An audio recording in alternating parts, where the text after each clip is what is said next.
Yeah, we're the Aerospace Club.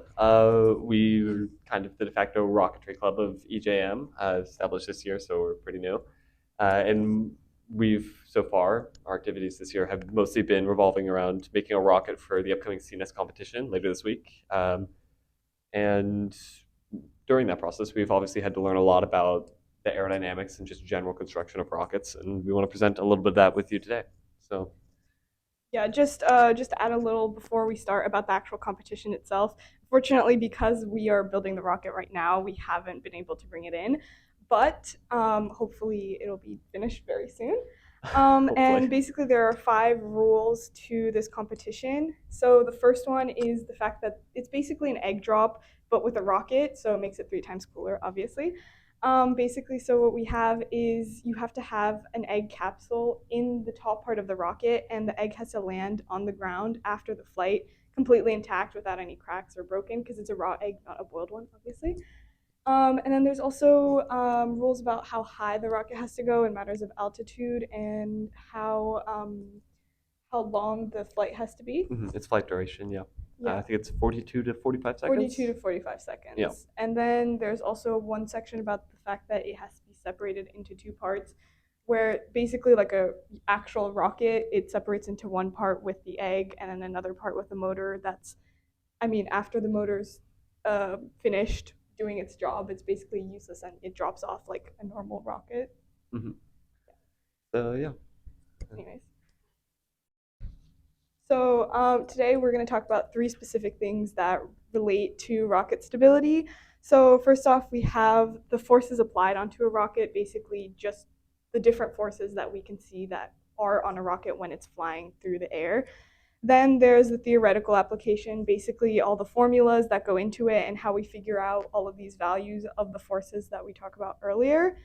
And then lastly, there's the mechanical application, so basically how this is applied onto the rocket and how we have to take this into consideration when we're building the actual rocket itself. Okay, so first to start, does anyone know what the definition of a force is? Yes.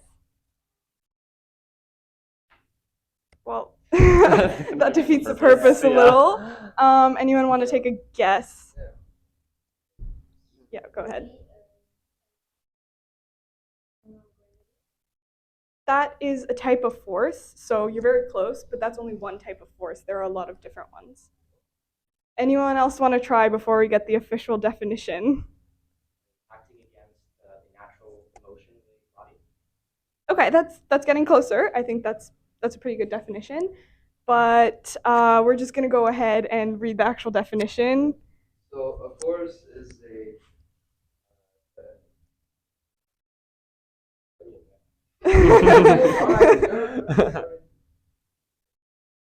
I can read it actually. La force est une grandeur vectorielle qui exprime l'action imprimée sur un objet dans un état de mouvement ou de repos. Cette action implique un changement de vitesse de direction. Okay. So anyway, basically, force is a vector value, which you don't really have to understand what a vector is. Basically, a vector is just a line that goes in a specific direction. And we'll look into why it's a vector value and how that applies onto a force. And basically what it does is defines the action onto an object that is in motion. So the effects of a force, pretty simple. Overall, it can modify the total velocity vector of an object. A vector, again, just being a magnitude in a direction, so movement up or down. For example, forces basically are defined by 2 points. They're vectors, so how much they are applied and in what direction they're applied, and also where they are applied. That can also change the effect that the force has on an object, especially when it's in free flight. Yeah, so just to be fully clear about what a vector is, vectors can represent different forces or values. So you can have a velocity vector, or here you can have in the characteristics of a force just a force vector. And basically what they are is they have a direction. How do you say like sens? Away, like that's what you would say. That's a French concept. It doesn't exist in English. Yeah, so it's basically a direction, and then there's its value, so basically how long the line is. And then, so pretty much that's what the effects of a force does. Basically, it changes the vector of the object that it's applied onto. And then it's pretty much very similar for characteristics, except here it's a force vector. But here we also have to consider where the force is applied. Where, for example, if I were to push someone um, in from their arm, they would fall differently than if I were to kick them, even though it's the same force being applied, because well, where the force is being applied, the point of application also plays a role in a force itself. Mhm. Static object or Yeah.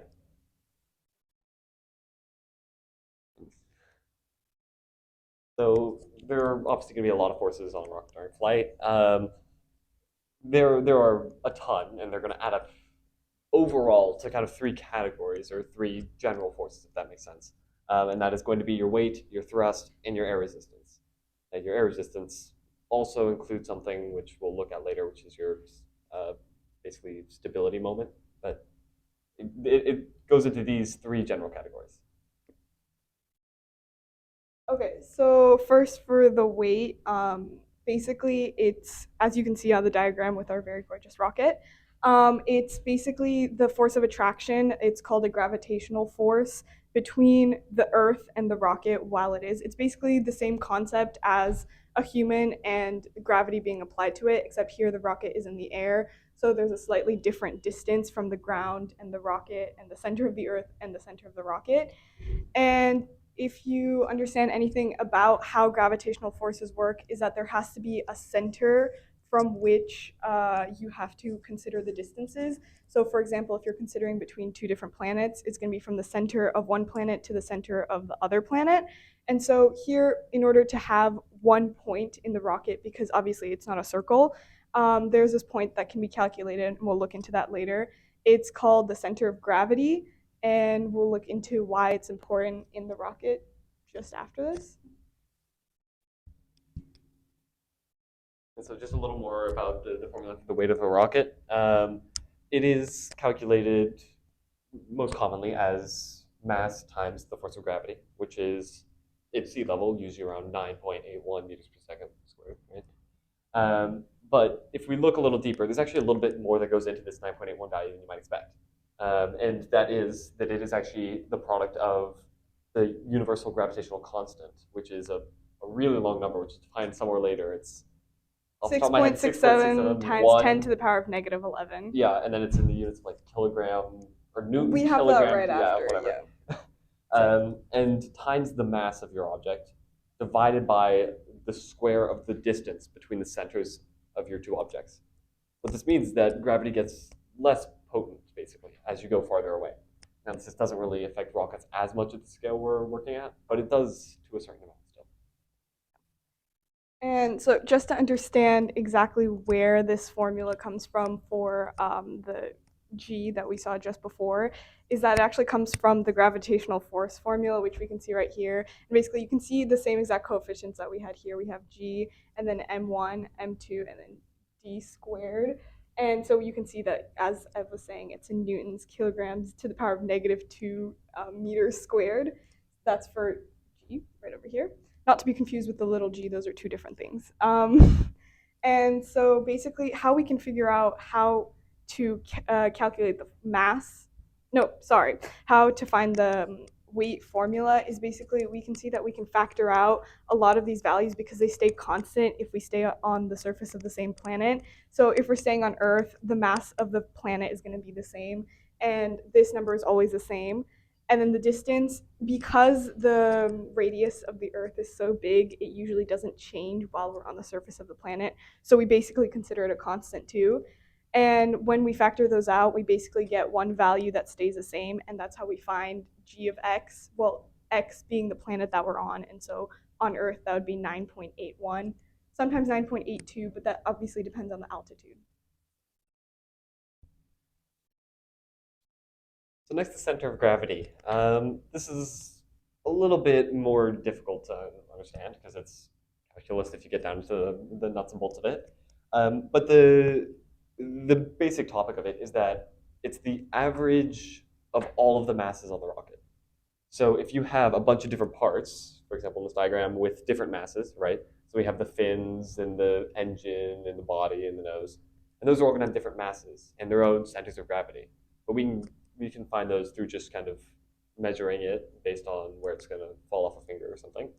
And then from that, we can construct basically a weighted average. And that weighted average will give us the point that is the center of gravity. We can use this formula down here, which is a bit of a nightmare, if I'm honest. It's the weight of every single element times the weight of times the distance from a reference point of their respective center of mass. And that'll give you the weight times the distance of the total center of mass. Here's the basically diagram for our actual rocket that we're going to be launching this weekend, hopefully. Yeah. And you can see here, thankfully, the simulation does this all for us. Because this can get pretty complicated when you have a nose cone payload section, 2 parachutes, 3rd parachute, inner tubes, ballast, centering rings, and all of this. And it just it averages out to a nice balance right about there.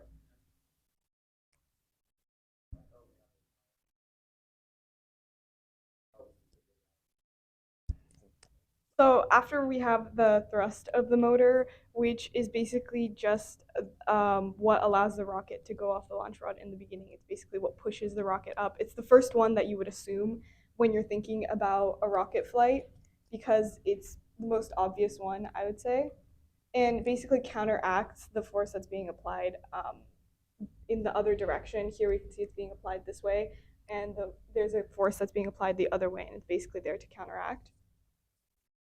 And so there's a complicated formula, and I think I'm going to let Ev handle that. Oh, thanks. I really appreciate it. As someone who has read kind of a book called Ignition, which is basically the Bible for rocket motors, this is very simplified compared to what actually goes on.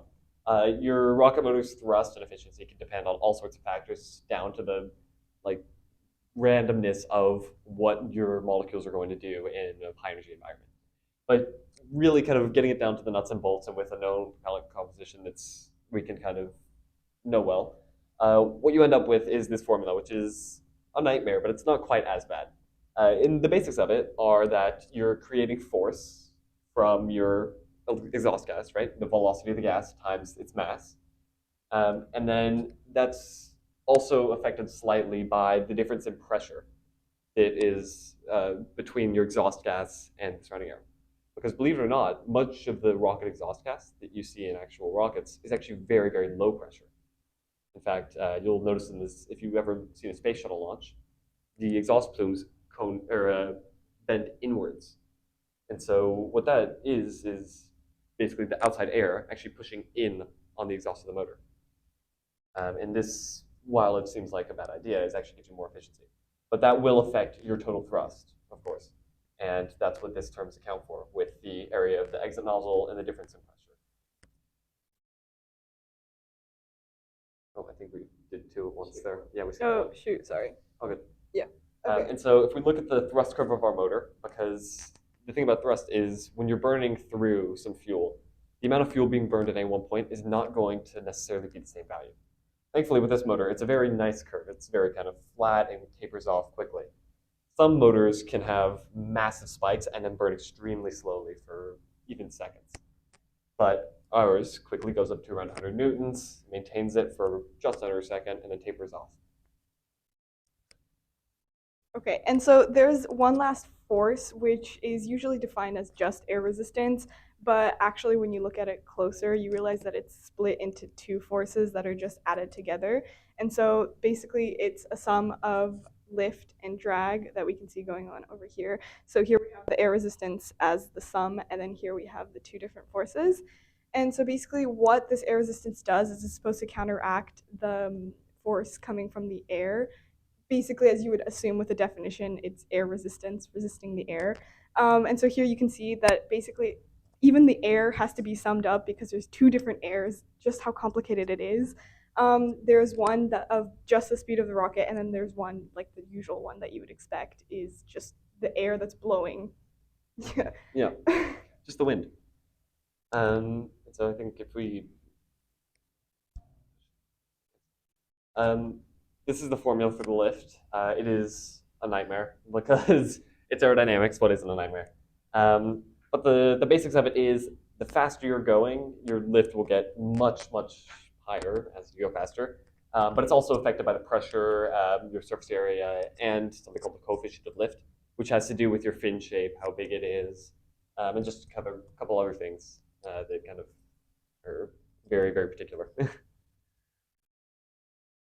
And then there's the other force that I talked about. So there's drag, and you can see the formula is quite similar. So at least once you know one, you can almost basically know the other, except here it's you have the coefficient of drag instead of the coefficient of lift.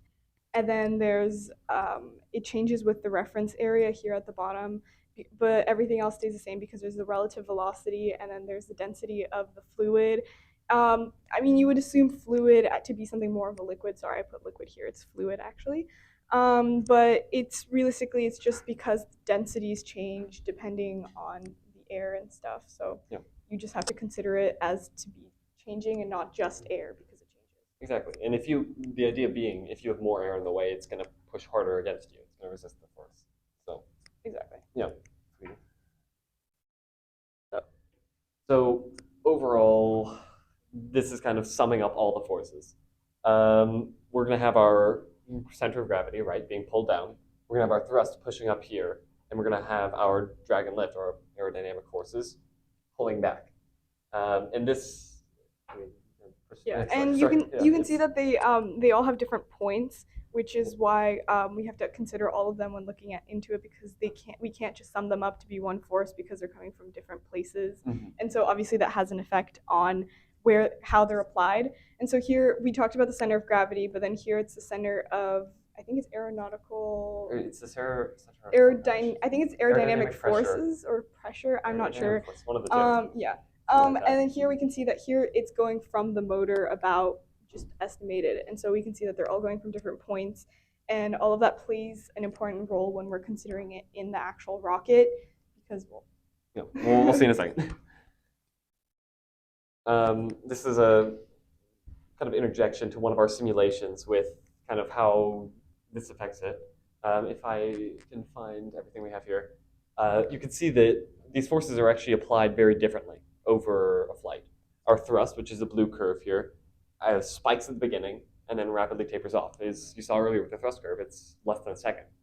However, the drag will basically mount during the thrust curve, but even past that, it still tapers on for a long time.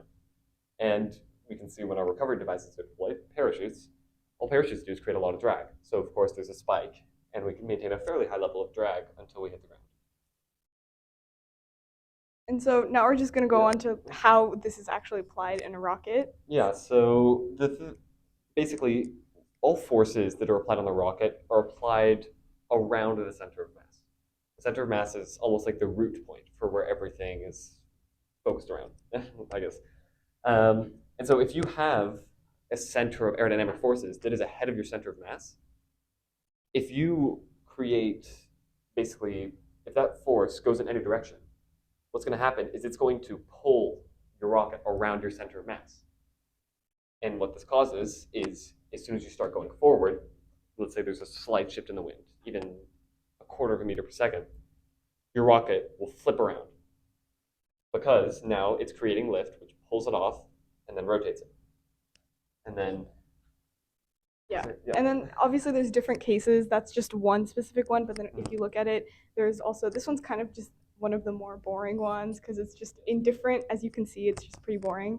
Where basically it just means that they're at the same point, and when we're just looking at it from our perspective here, it just seems like it's going straight. That's probably what we want, right? Obviously, for it not to go spinning around and hitting someone in the face. But actually, when you consider it more, is that you start to realize that the second there's another force that's applied, you can see here that there's another force that's being applied. Once that starts being applied, the rocket, we can't predict its movements.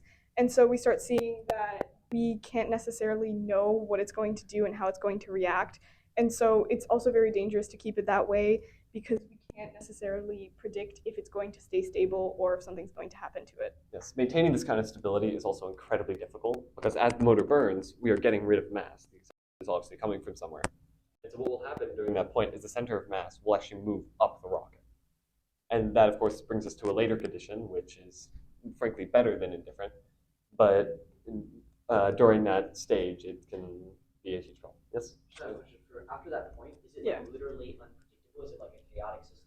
Well, you can't necessarily say it's unpredictable, but you have to realize that there's so many factors that go into it. Yeah, it's When like you look into when we were looking at Mhm. air resistance, you notice that there's two different types of air, and so if the air suddenly if the wind suddenly changes like Yeah. a normal wind, obviously it's going to create a different direction, and the force is going to go into a different direction. Then everything's going to change. Imagine it is a broom balancing with the handle on the floor. If you even breathe on it, it might just flip around. And so if you go through something like a thermal layer or a cloud, the difference in forces might shift it. Depends Yep. what scale. Oh, I think we skipped Yeah, one. but that one's stable, and I want to come back to that at the end. Okay, yeah. So kind of the opposite of what we've been looking at is when the center of aerodynamic force is way behind the center of mass. And this didn't seem like a huge problem because what would happen, of course, is you get slightly off kilter and your fins create tilt and they pull you back. But what can actually happen is they have so much leverage, they have so much force that they pull you back too much. And what you end up with is a rocket that'll wave into the wind, as the trajectory more or less shows, and it can put a ton of forces on the rocket and just generally be detrimental to the efficiency and the flight path. And then that brings us to the actual one that we want. See, it's a really pretty curve, exactly what we're looking for, no little waves. And basically here it's where they're perfectly positioned in the correct. Basically, for a rocket, you have a specific fork of values that you can use for which the distance can be. Where there's a specific margin where the distance can slightly be moved, but it's at the correct distance for it to stay stable. And so when you have this, basically you can't have forces that apply it to whenever a force is applied onto the rocket, basically the rocket has the capacity to go back to its original state. And that's pretty much exactly what we're looking for, especially when there's so many different forces being applied and we can never really be sure about what's going on. We just want to be sure that the rocket can stabilize itself in the end. And this margin is almost impossible to find a perfect one. The most general rule of the most general rule of thumb is it's about 1.5 to 6 times the width of the rocket, because the width of the rocket also affects how the aerodynamic forces press on it. That is, it is of course an extremely complicated system, and it's practically impossible to model accurately without simulations. But using the formulas that we've gone over, we can get generally a pretty good idea of how our rocket is going to act once it reaches the speed in the air. Especially we're because this is a big competition with a bunch of teenagers using explosives. We obviously were given guidelines for these values. And so I think if I remember correctly, the static margin, basically the distance between these 2 points, was between 15 and 30, I want to say. I think they gave it in caliber. I think it was like Yeah, I'm not entirely 1.5 sure, to but 3 or basically you can calculate this, but you have to take into account all of the forces, and it's just a whole hassle. So obviously we were given that so that we don't have to deal with it. They give us the Yeah, dimension. yeah, and they gave us specific requirements for I think it's lift coefficient. Yes, the coefficient of lift. That's a little more difficult because it has to do with the shape of your fins and where they are placed on the rocket. As in, airfoil will provide more lift than just a piece of sheet metal or something. But it basically controls how much force gets applied at the center of aerodynamic forces. I think that's all we have planned. So if anyone has any questions, Yeah, no, maybe you could just talk about like the competition and what your involvement is that isn't that. Okay. Absolutely. Do you want to just kind of go over the planning and what we? Yeah, basically, so you're actually quite lucky. We are going to the competition on Friday. So Friday afternoon, well, more like 7 p.m. It's quite late, very much evening. But we're supposed to leave, and then on Saturday there's the regional final where basically everyone launches their rocket for the first time. Well, unless they tried before earlier, but that's a whole other case. And we get to see what happens with the rocket for the first time, basically. So hopefully all goes well. And then 5 teams who get the best scores in terms of the altitude, how close they were to the altitude, and how close they were to the time that was required, and whether or not their egg was broken. Obviously, all of those factored in to get a score. And then they select 5 teams who are closest to those values, and then you have to launch your rocket again. And you have to do a scientific expose, which is going to be kind of similar to this one, but in French. That's something similar. They provide us with the altimeter. We don't get all those issues. I think the required height. 259 meters. 259 meters. 259 plus or minus 5 meters. It changes your score depending on what you get. So the closer you are to 259 Also, meters, I the saw better. the pictures. They give us little metal pieces on the side of the rocket, and that basically slides on aluminium, normal aluminium, and it's angled. So the launch side is angled. Yep. It's not vertical. It's not 90 degrees. So basically, I don't And know. I don't think they give you the measurements for the launch angle. They do. No, it's They 80 do? degrees. Yeah, they do. It's 10, 10, right? That's what you Well, gave me. 10, but it's like 80 degrees, like Oh, yeah, 80 from, degrees. from So horizontal. basically, the reason for that, I can explain a little bit. It actually has to do with the aerodynamics that we were talking about. Does anyone have fun with it? Sorry, Is it mine just died. Why did Huh? they do it not 90 degrees? Because I'll get into that in a second. It's with stability and forces on the rocket. Generally, you always have 1 second of thrust. Thank you. Yeah, actually, it could go up to a couple minutes. It is basically a dynamite stick, but slower burning. If I'm honest, they are even in the U.S. It's illegal to own these things unless you're under 18 and certified. But yeah, if we are actually weighting down our rocket considerably, it's about 850 grams. Basically, when we were first signing up for this, we had the option of choosing between 2 motors. And as the very ambitious team that we are, we decided to take the stronger motor. And what that left us with is basically a way too strong motor that we have to weigh down with a bunch of sand or whatever option. Yeah, sand. It's our best option. Yeah. So basically, the idea of having a rail angled into the wind has to do with our aerodynamics. The reason why we have to have a rail at all is because fins, as we saw, the lift that we get from our fins, which helps right the rocket in the correct direction, is dependent on our velocity. So when we're at a low velocity, we're getting nearly no lift from any of this. So what that would mean is if we try to go up and the wind's pushing us to the side, because we have no riding moment, the rocket would just tilt over. And so we might end up with a launch going straight sideways, which of course is both ineffective for the competition and dangerous. So the idea of having a rail is to guide it during that initial portion of flight. The problem becomes if we're coming off the launch rail this way with, say, this force vector, so just kind of this much force, and even if the wind has, let's say, that much, it's not that much. It's, I don't know, 7 meters per second, 5, something pretty small. We're expecting to go about 20 meters per second off the run, so this is fairly accurate. That is still a significant angle here that the rocket will have to turn, and because we're going fast now, that's going to be a lot of lift. So it's going to snap whatever this angle is, which can be 5, 10, 15 degrees, in less than half a second. And that will create a ton of stress on the fins, the motor housing, and just the rocket as a whole. Sorry, go ahead. Yeah. The launch rod being angled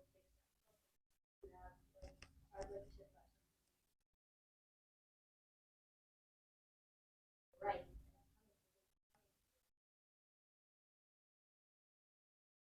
Similar. You have the right idea. That is actually why it is angled. And so if we have 10 degrees this way and we're coming off with this force vector and there's this much wind again, this is a much shallower angle, you can imagine, between these two. Yeah. And so while this doesn't, it's impossible to completely eliminate this kind of snap. In fact, it has a name. It's called rod whip. It is definitely possible and even advisable to reduce it as much as possible. And that just increases the reliability of our flights as well as the safety for everyone. What are the actual dimensions? Oh, hold up. It's, I think it's 73.9 centimeters, I think. I've looked at that simulation page for way too long. yeah, go ahead. For the building, for like the more building process, they provide us with some parts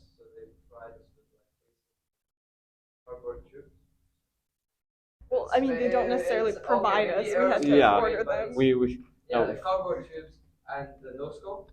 So the nose cone was originally made with a hook on the nose cone, so it's plastic nose cone with a hook.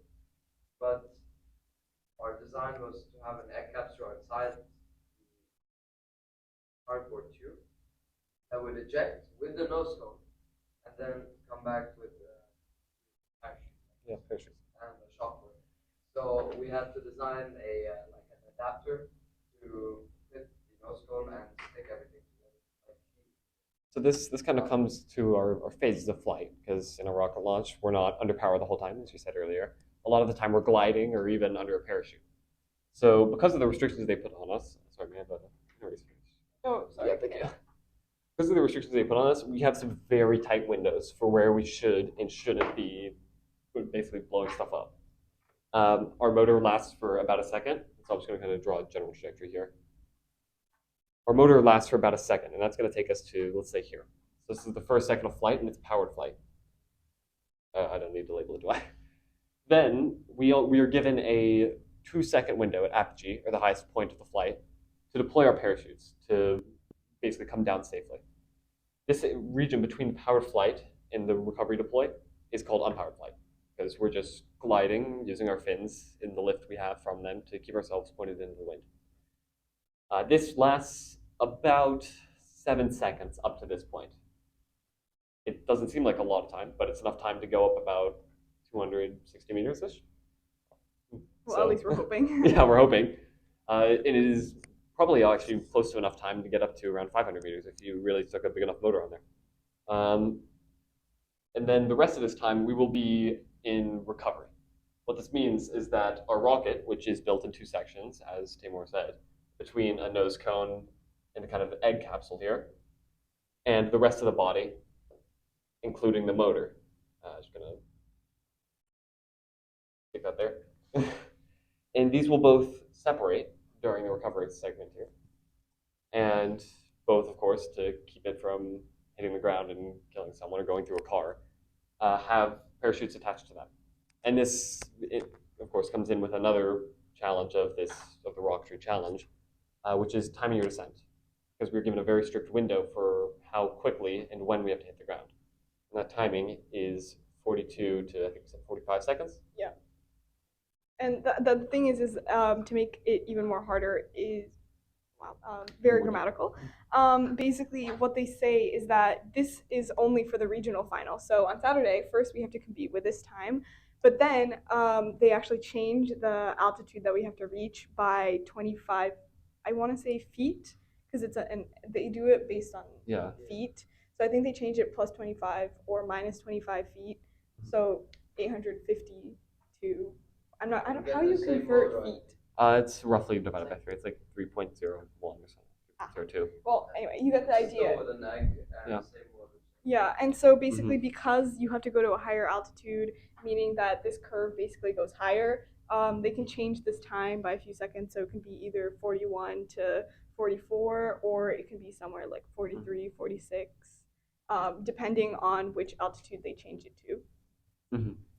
Yep. And so it's really a balance for maintaining this time, because we were given a specific time, or not specific time, but a specific window where we have to deploy our recovery section, and this time is just determined by ballistics. There's nothing we can really do about that.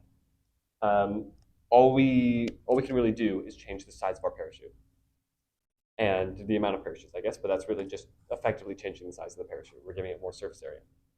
And this gets back into the drag formula we went over earlier, but your shape and size of your parachute will change your surface area and your coefficient of drag. And that will end up changing the total force that comes out of it. And from that force, you can calculate how long it's going to take before you hit the ground. So, yes? Yeah. That's a great question. Hold up, I got this. No, No, do it's you, okay. do you want to come up here and present? Yeah, Take our job. Go right ahead. Okay. But, basically, our motor is basically handling all of that for us. When we talk about our motor isn't actually just kind of a tube where fuel goes in and thrust comes out. It's a really complicated tool, and it looks something like this, if I'm not mistaken. that way like that. And so between here, we basically just have a nozzle, an empty fuel. It's where we stick our igniter. It's where we light off the motor. Here is the space where we actually put the propellant, and that's what's going to, of course, propel a rocket. Hence the name.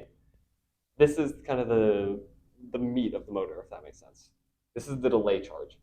So this delay charge is adjustable. They give us an option, I think, 6.9, 8.9, 12.9. Yeah, and then something else. 16.9. Yeah. And what it does is it's a slow burning smoke, which will just kind of after burning through the fuel, the rocket will just kind of slowly work its way up until it finally hits the last segment here, which is the detonating charge. What this does is it, like as you would expect from the name, blows this cap off the top of the motor and creates a massive pressure wave, which will then, you can see I kind of drew these with lines between them, push this entire front section off the rocket. And so it will actually force the egg and the nose cone off of the bottom of the rocket, and anything that we stick in between the ejection charge, roughly right there, and this nose cone, including any parachutes we have in there.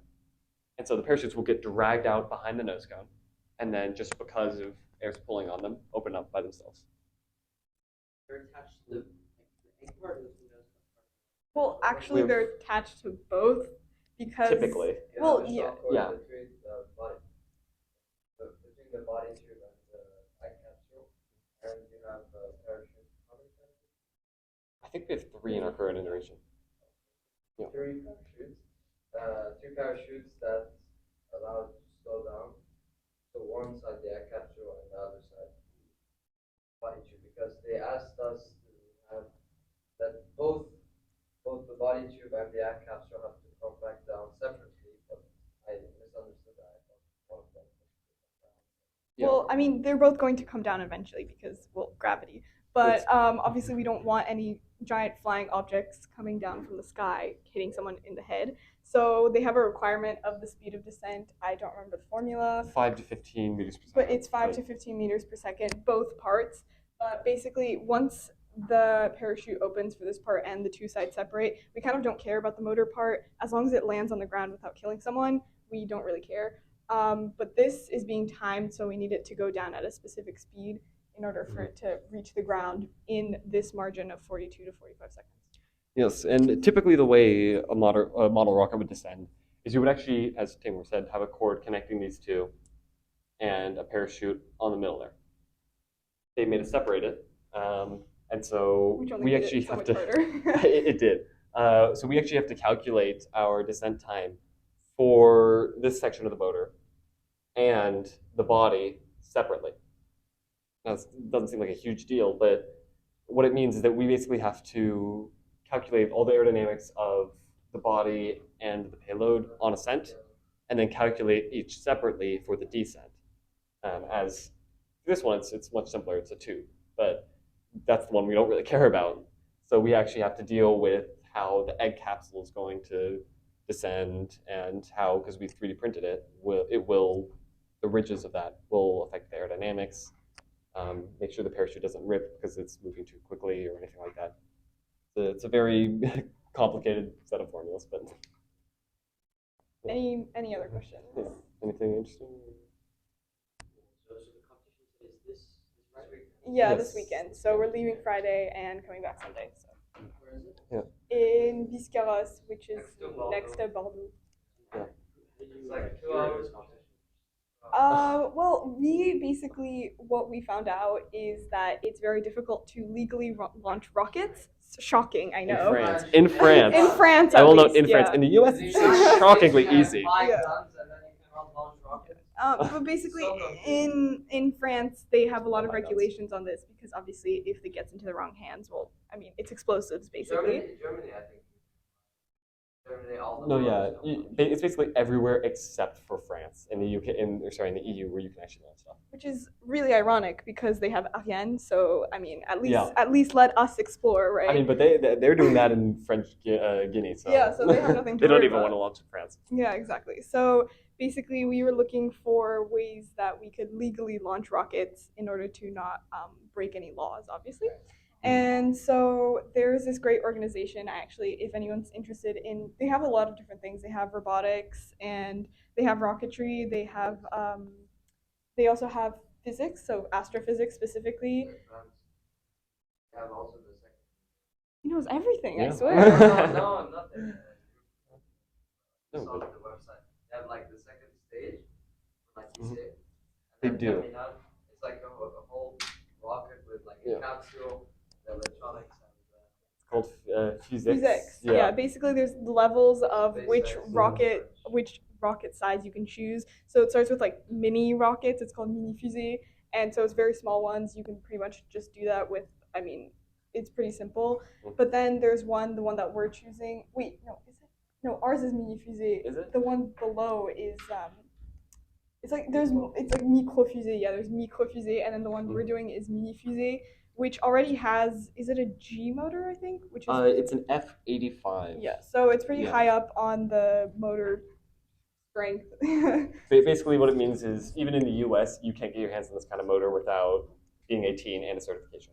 Yeah, exactly. And so basically, in order to be able to launch this rocket safely and find a place where we can launch it, because you have to have a specific diameter around the rocket in case it goes sideways. And so we found that there was this competition, and we just decided to sign up for it because, I mean, why not? Yeah, and I know this isn't a replacement for the. I have to hold it. yeah, again, I guess. Okay, thank you. I know this isn't a replacement for the real motor or for the real rocket. It's kind of my fault. I wasn't able to make it home in between lunch day. But I do have the engine block that will eventually be installed into the rocket with me today if anyone wants to kind of take a look, and I can explain the parts of it. It's a pretty simple device, right? All it is a tube to contain the motor. This is going to be basically the diameter of the motor. Two centering rings to hold it in our eventual body tube, because it's quite thick. This is actually pretty close. No, I mean, 63 point like something. 6.5 is the bigger one. I Yeah. spent like 5 hours trying to find it. No, it is. But and the method to actually hold the motor in is pretty simple. There's a small ring on the interior, which if you just kind of want to pass that around, I don't know. You can kind of see it. Small ring on the interior, which is glued in with cyanoacrylate and probably too much wood glue, which will resist the motor as it pushes up on the rocket. And then this cap, which would screw onto the bottom there, which keeps the ejection charge from pushing the motor out the bottom instead of everything else out the top. And so The rings are. they are. PETG, yeah. I don't know if we have any 3D printing nodes here, but we are. Oh, you got a benchy? Oh, that's cool. Well, I think that's probably the. Yeah, that's probably our cue. Well, yeah. Thank you. Thank you. Well, thanks, guys, and good luck in the competition. Thank Thank you. We'll definitely.